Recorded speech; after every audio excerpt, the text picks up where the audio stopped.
Hello dear students, welcome back to my channel physics SPC. Heat transfer का एक question. Two diagonally opposite corner of square of made of four thin rod same material and same dimension are at temperature 40 degree celsius and 10 degree celsius. If only heat conduction takes place, the temperature difference between the other two corners will be. तो पहले diagram बनाते हैं। एक square बना लेते हैं। ये चार रॉड से एक स्क्वायर बनाया है मैंने। ठीक है, ये चार रॉड हो गई हैं आपकी।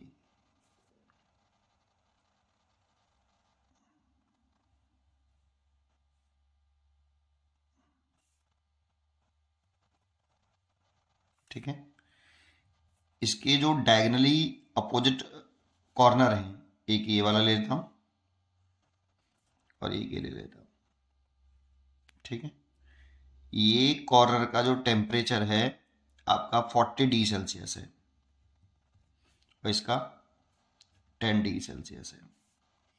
और देखो, इस रॉड का length, area, cross section, length of eruption, dimension सबकी बराबर है और मटेरियल भी सेम है, थर्मल कंडक्टिविटी भी सेम होगी। तो इस एवरी का एल, एरिया, क्रॉस सेक्शन और थर्मल कंडक्टिविटी इक्वल है। इसकी भी, इसकी चारों रॉड की। ठीक है, फिर कह रहा है the temperature difference between the other two corners. तो देखो, हीट करंट जो फ्लो करती है वो high temperature to low temperature करती है। तो ये बैलेंस बीट स्टर्न ब्रिज है यार, क्योंकि इस आर्म का रेजिस्टेंस, थर्मल रेजिस्टेंस, इसका थर्मल रेजिस्टेंस, इसका इसका सबका बराबर होगा। थर्मल रेजिस्टेंस क्या होता है?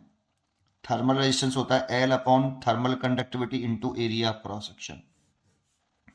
इसमें चार रॉडें सेम डायमेंशन की हैं सर, मतलब लेंथ और एरिया प्रोसेस सेम है, सेम मटेरियल की है, थर्मल कंडक्टिविटी भी सेम है।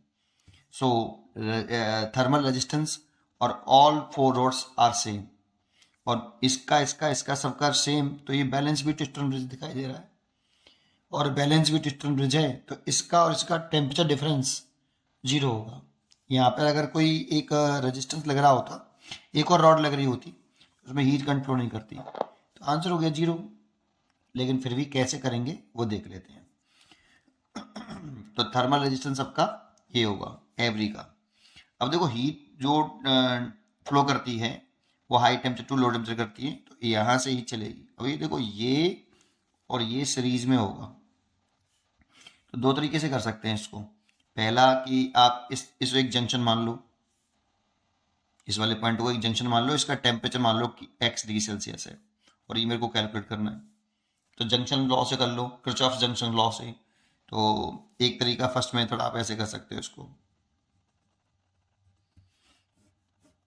कि इस वाले को आप जंक्शन लॉ से कर रहे हैं, तो इस वाले पॉइंट पर मैं जंक्शन लॉ लगा रहा हूँ, इस वाले पॉइंट पर ये मान के चल रहा हूँ कि इसका टेम्परेचर सबसे ज़्यादा है ना, और हीट करंट ऐसे फ्लो कर रही है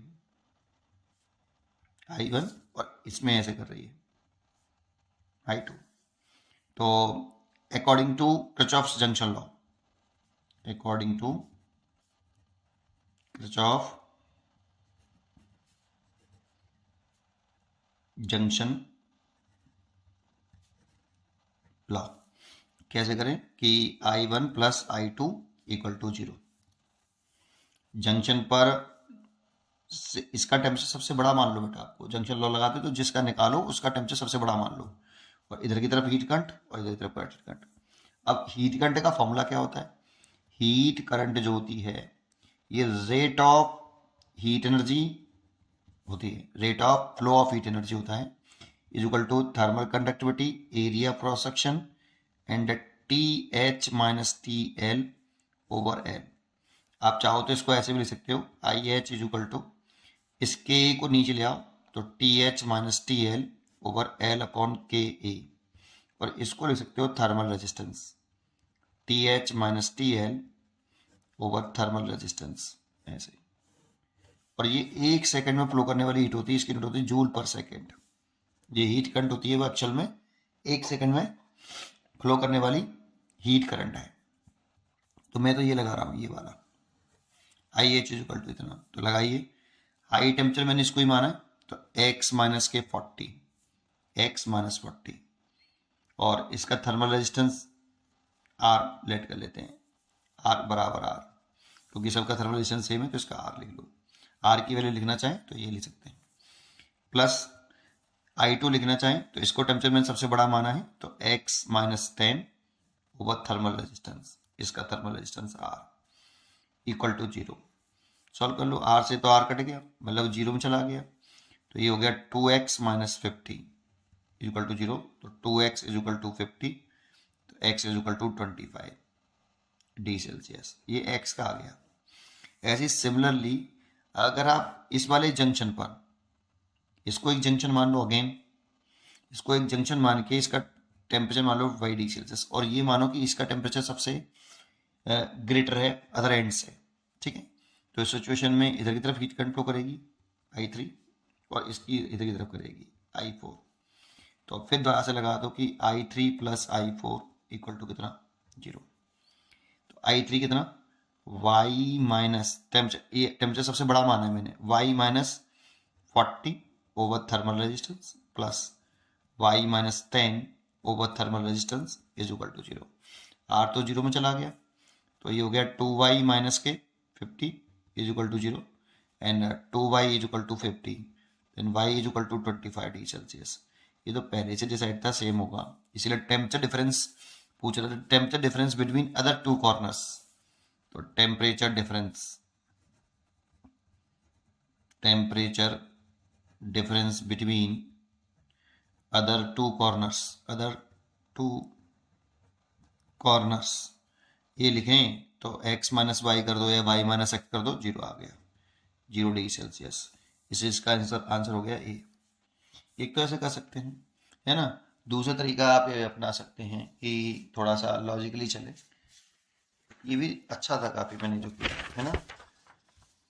बच्चों को लगता है सर हीट करंट तो सर ऐसे फ्लो करेगी, है ना, तो वो तो जंक्शन में लगाया है यार हमने, तब ऐसा करते हैं हम, ठीक है। दोबारा समझते हैं सेकंड मेथड से, तो थोड़ा सा तरीके से करते हैं।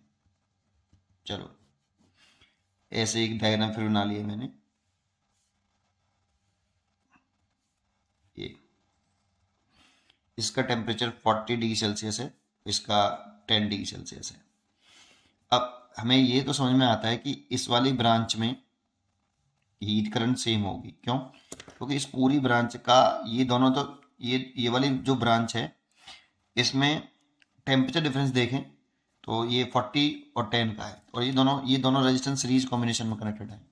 तो इस वाली ब्रांच में और इस वाली ब्रांच में करंट सेम होगी बिकॉज ये दोनों सीरीज में कनेक्टेड है।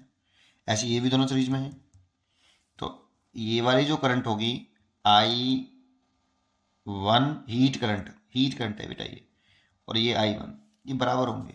ऐसे इसमें भी बराबर होंगे, एक्चुअल में चारों में बराबर होंगे क्योंकि थर्मल रेजिस्टेंस चारों को बराबर है, और टेम्परेचर डिफरेंस जो मेंटेन कर रहे हैं वो 30 डिग्री सेल्सियस है दोनों का। पर ये मान लेते हैं कि इसका भी बराबर होगा, तो पहले मैं इस वाली ब्रांच की चर्चा कर लेता हूँ। यहाँ पर टेम्परेचर में मान लेता हूँ x डिग्री सेल्सियस, तो ये वाला हीट करंट और ये वाला हीट करंट बराबर होगा, इक्वल होगा। तो मैं ये कर लेता हूँ कि इसे क्या कह दूँ I1 और इसे I1 डैश कह देता हूँ, ये इक्वल होगा। तो I1 बराबर I1 डैश, सीरीज में कनेक्टेड है बेटा, सीरीज में जो हीट करंट फ्लो करती है वो सेम करती है, तो इसीलिए हीट करंट बराबर कर लें। और हीट करंट का फॉर्मूला लगा लें, ये रहा IH is equal to TH minus TL बटे RT। और हीट फ्लो करती है हमेशा high temperature to low temperature, तो इसका टेम्परेचर ज़्यादा है, इसका इससे कम होगा, इसका और कम होगा। तो पहले इसके लिए लगाते हैं, तो क्या लिखें 40 minus x over thermal resistance R, इसका थर्मल रेजिस्टेंस R बराबर L अपॉन KA, इसका भी यही होगा इज इक्वल टू, इसमें लिखें तो इसका टेम्परेचर देखो हीट करंट ऐसे जा रही है तो ये टेम्परेचर ज़्यादा होगा, ये टेम्परेचर कम होगा, तो इसीलिए लिखें x minus 10 high temperature to low temperature करते हैं ओवर कितना R से R कट गया। अब इसको आप इधर ले आओ तो कितना हो जाएगा 2x, और इसको इधर ले आओ तो 50 हो जाएगा, तो x इज इक्वल टू आ जाएगा 25 डिग्री सेल्सियस, ठीक है।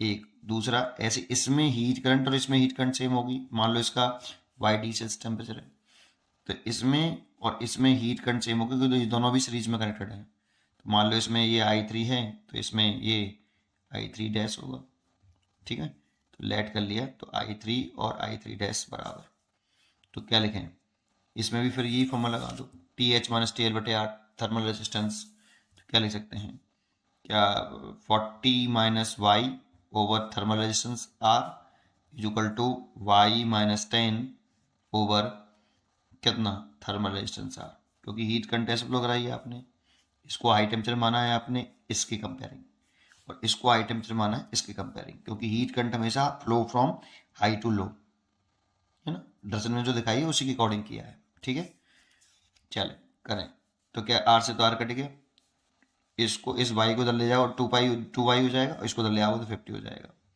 तो y is equal to again 25 degree celsius, और टेम्परेचर डिफरेंस निकालोगे अदर टू कॉर्नर का तो 0 डिग्री सेल्सियस, इसीलिए इसका जो आंसर हुआ वो 0 डिग्री सेल्सियस। उम्मीद करता हूँ कि आपको ये क्वेश्चन जरूर समझ में आया होगा। पढ़ते रहिए और खुश रहिए। Thank you.